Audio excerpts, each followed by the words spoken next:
Hello, MBL, and welcome to our Extra Point podcast. I'm your host, as usual, Tom, and my co-host here, Project Fat. How you doing today? I am doing good. I'm glad to be back on the extra point. Yes, it's been a much delayed and emphasis on a much delayed premiere episode. We've had a little problems before. I was kind of sick for the past couple of weeks. I had a long cold.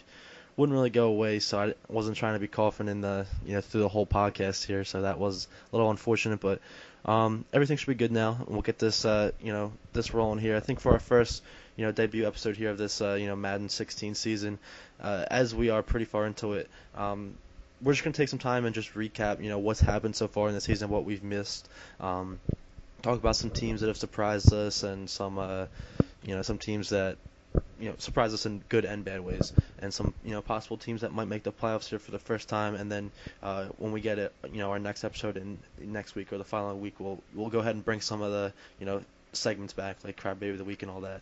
So starting off here, why don't you go ahead and tell us about some AFC teams over there? All right, we'll do. So just kind of same thing. We'll go ahead and cover the what the playoffs are looking like, seeing as how we're only a few weeks away from that now. Right now, the team leading the AFC overall, and I think one of the biggest surprises, personally, is the Jacksonville Jaguars at 10-2. Obviously a young team. There's a lot of talent there, but I just didn't think that they'd put it together this quickly. So, like I said, 10-2 leading the AFC right now. Then second place right now, there's a tie at 9-3 between the Chiefs and the Bengals. Both of those teams playing really, really well. Bengals not so surprised that they're there. They've been playing really well defensively, offensively. Defense is where the struggle has been a little bit. And then the Chiefs already clinched their division at 9-3, with the AFC West kind of not showing very much promise in the first season here. And then we have the Buffalo Bills after a rough start, jumping back up into the playoff contention. It looks like they're currently leading their division at 7-4, and then we have two more teams in the wild card position, both at 8-4, in the Cleveland Browns and the Pittsburgh Steelers. So once again, it looks like the AFC North is going to be looking to put three teams into the playoffs possibly, and then a couple of teams on the bubble. The New York Jets, Delvar, the owner over there, I think this would be his first time making it into the playoffs. So I know that they're really excited in New York about that team. And then the Indianapolis Colts are also on the bubble, very close to getting into a wild card as well. Don't think they have a shot at the division at this point, but they do have a shot at the wild card spot, like I said. And then last but not least, last team that's kind of on the bubble, but a long shot at this point, is the New England Patriots at 6-5. But like I said, real fun end to the season here. A few games left for all these teams. It's going to be interesting just to see how this all plays out in this first season of Madden 16. How does the NFC look over there?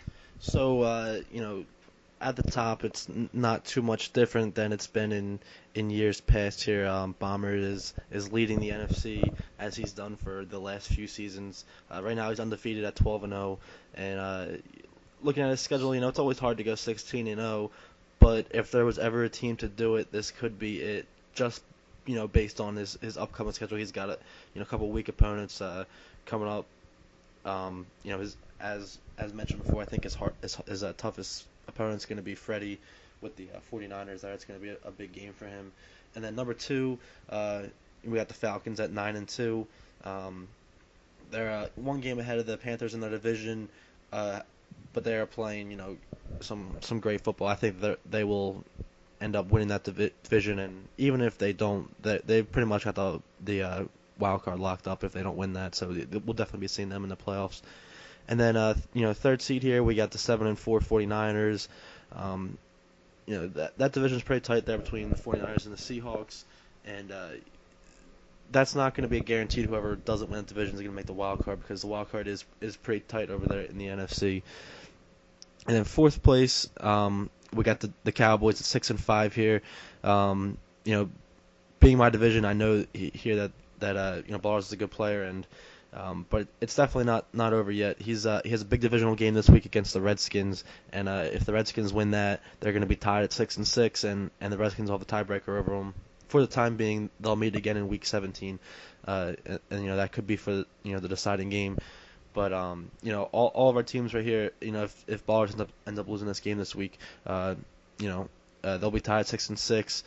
My Giants will be down one game, and October's Eagles will be down two games. So it's still going to be a really tight finish here for that NFC East. So we could possibly see that fourth seed change, and then moving to the wild card. As previously mentioned, the Panthers in that tight NFC South division, they're 8-3 right now. I don't see them missing out on the wild card. And then in the sixth spot here, we got the Bears at 7-4, and they could possibly fall out of that spot because they do have some pretty tough opponents coming up. One of them being the Lions later on in the season, so that might change. But other than that, most of the divisions are kind of settled for the most part here, and let's bring it back over to the AFC here. I want to talk about a couple teams that you mentioned.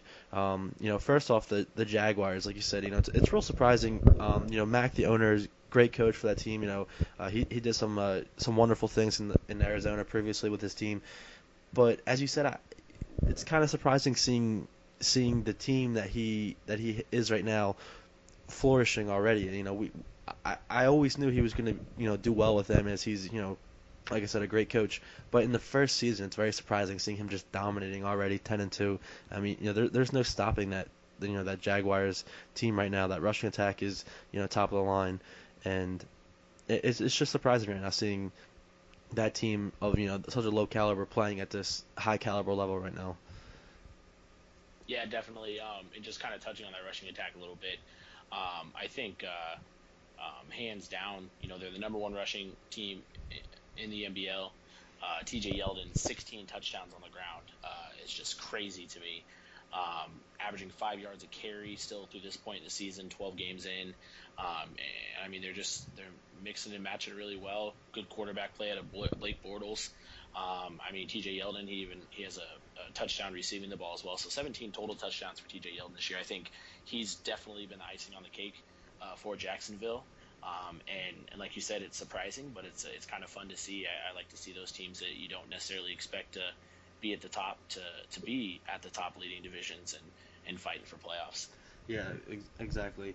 And talking about some new teams leading divisions too. There is a couple new teams. Seems like in the AFC that could possibly make their first playoff appearance here. As we said earlier, Lamar, he had a rough going, past few seasons, and he didn't do too hot, but he seems to have this division locked up, already. So he's can coast his way, and he's just playing for seeding at this point into the playoffs. So, congratulations to him and on his first playoff berth here.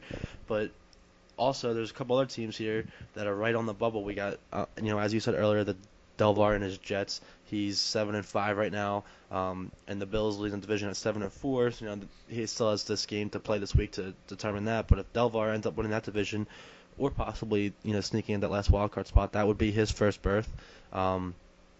Jackie Moon of the Colts, that would be his first berth if he takes that last wild card spot, and Jay Moon of the Patriots here. If he manages to pull up that last wild card spot, that would be his first berth as well. So there's, it's nice seeing, over there in the AFC, just on the top right there, four teams that could possibly be making their first playoff appearance. It's always nice seeing new faces in the playoffs. As it's always old seeing the same teams winning divisions and winning the wild cards and making the same pushes in the playoffs. It's nice seeing how a new team's going to stack up against the tougher opponents. Right, and I think that's what makes NBL so great. It's just that anybody can win at any point in time, and any team can be successful whenever they want to be. But I want to talk about kind of the other side of things real quick as well, and maybe some of our struggling teams that are out there. A couple for me would definitely be the Minnesota Vikings would be one.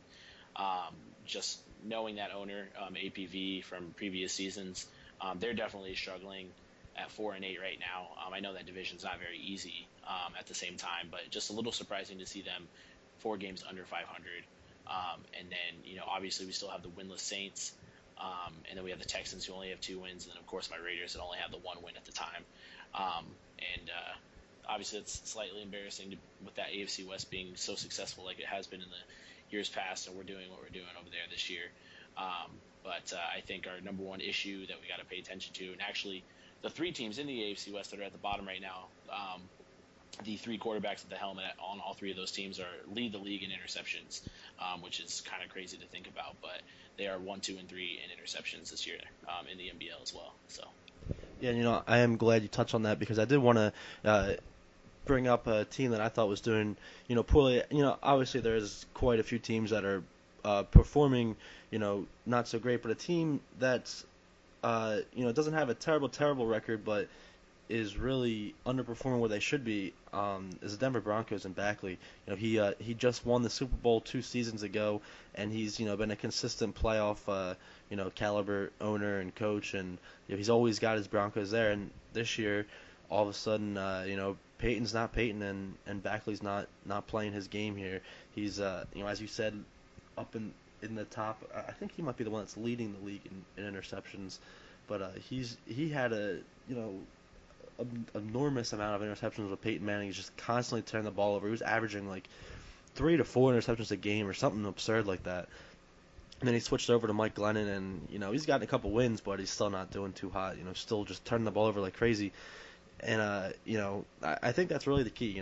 You're never going to win a game, or you can win a game, but you're never going to win a division and win a season when you're leading the league in turnovers. And that's one thing that I've seen. As previously being in Bombers division, and playing with him for a couple seasons, and now seeing him atop over here in the NFC.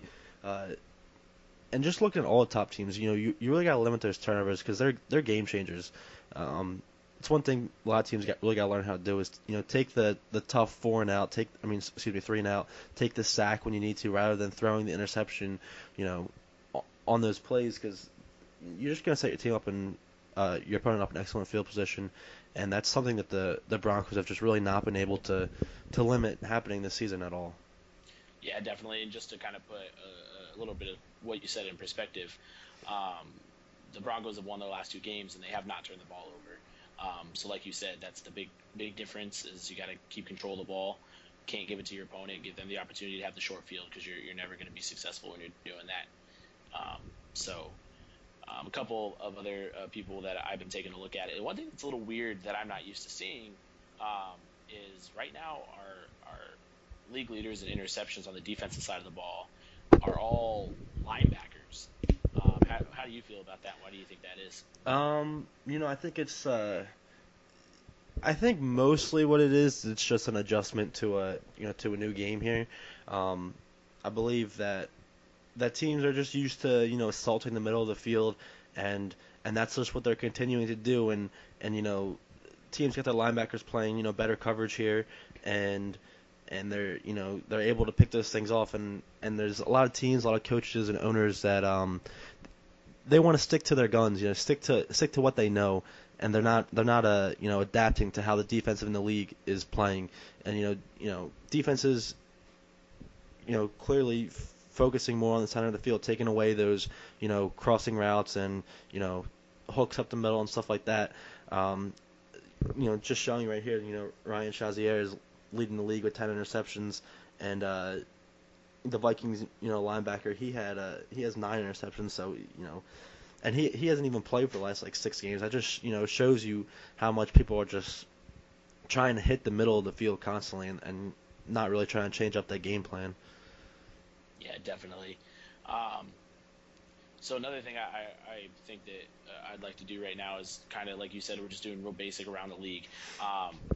If you want, we can do predictions for the rest of the season. Make it real basic. Our AFC, NFC choices. Who's going to be in the championship games? Ultimately, who will be in the Super Bowl, and who we think will be the Super Bowl champion. Absolutely. Go ahead. Tell me. Give me who you think is going to take the AFC over there. All right. All the games. So I think in the AFC championship game, I think that my Super Bowl representative of the AFC, I think, is going to be ultimately the Cincinnati Bengals. I just personally think that they'll get that defense figured out. Maybe not where they want it to be, but to a point to where, I mean, their last game they held them, the opponent, to 15 points. I think they had 6 interceptions, if I remember correctly. So they're able to consistently do those things, even if they're giving up 20 points a game. I mean, this team can just put up points whenever they want. The offense is just clicking all the time. They can score at will, it seems like. So I think the Cincinnati Bengals will be the representative in the AFC. As far as the NFC goes, this may be kind of what everyone's thinking, but I think Bomber um, and his Detroit Lions are going to represent the NFC. Reason being is just that defense. Once again, on the other side of things, that his defense has been shut down. I believe he leads the league in every single category on the defensive side of the ball. And I think you've heard it before. Defense wins championships. So I think that will be the matchup in the Super Bowl. But I will say that with things looking the way that they are now, I do think that the Cincinnati Bengals can upset the Lions in the Super Bowl and be the season 12 NBL Super Bowl champion. Yeah, that's a good prediction. Both teams definitely worthy, definitely have a chance to make it there with the way they've been playing. But as far as my predictions go, I'm not really too high on Sonny and his Bengals there because of his lack of defensive play.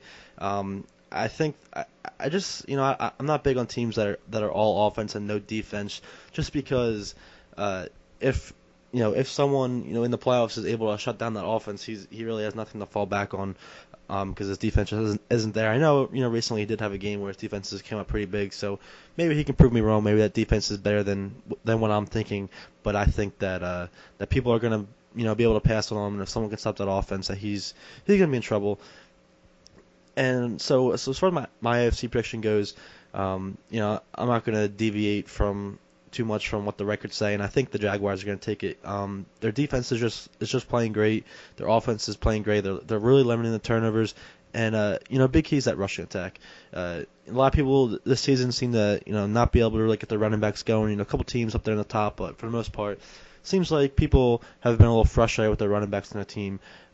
Except for the Jaguars, they're loving what Yeldon's doing over there, and it really opens up that offense. Lets them pass, lets them run some play action. You can really just hit everything with that. So I personally can't see the Jaguars not making the Super Bowl here, and I do believe that would be their first Super Bowl, and I definitely see them making that. As far as NFC goes, it's a little tough for me over here. I know, I believe it was the last podcast or possibly the one before that, I put in an early prediction that I think Freddie's gonna go ahead and win the first Super Bowl of the new Madden. But I don't know that that's quite going to happen. He seems to not quite have his 49ers team whipped into shape where he wants them to be. Now I'm not going to say he's not going to win a Super Bowl throughout the course of the next couple seasons, because I do think that he most definitely will win his first. But I don't think that this season will be his season. I also don't think that it's going to be Bomber's season either. I think that one and only and his Falcons are going to go ahead and make his first playoff appearance here. They've just been playing some great football in Atlanta. They have a top-notch offense, and the defense has been playing pretty well also. So I know historically, it seems to a lot of times Bomber and one and only face off in the playoffs, and specifically the NFC Championship game. And Bomber seems to, for the most part, get the better of one and only. But I think that's going to change this year. I think one and only is going to go ahead and win that. And so our Super Bowl, I believe, is going to be the Falcons and the Jaguars. And I do think that one and all is going to go ahead and win that. I think that he'll be able to shut down the rushing attack of the Jaguars, force Bortles to pass it, and nothing against Mac and his Jaguars, but I think Bortles is still coming to his own in the league, and he's not quite Super Bowl caliber yet. He's not going to be able to make those tough plays where he needs to in the big game. And Matt Ryan, Julio Jones, they're vets. They're going to be able to do what they do, in the biggest stage that there is. So I do think that the Falcons are going to take the first Super Bowl here of NBL season 12. Wow, that's a very, very bold prediction. But I'm not going to say that I don't see that happening. I think it's definitely a possibility. So I definitely like that prediction there. Is there anything else that you wanted to touch on today on this episode? No, I think that pretty much wraps it up here. As I said before, we do apologize for the long delay. Some things have come up and made it a little difficult to record over the first few weeks, but um, we will be back either next week or the following week, and get back to our normal schedule. Bring back the segments that you guys all love, the Crybaby of the Week, and get our own power rankings out there. It's not the Daddy League's power rankings. Actually, look at who opponents have played, who they beat, and when they've lost, who they lost to, how much they've lost to. Get a real uh, fully in detail power rankings out there to really show who the top teams in NBL are, and a couple other segments, possibly bringing in a few new ones. Um, but yeah, that's going to be all we have for today. So, thank you again, everyone, and have a good one. Yeah, thank you very much. I appreciate your time, Tom.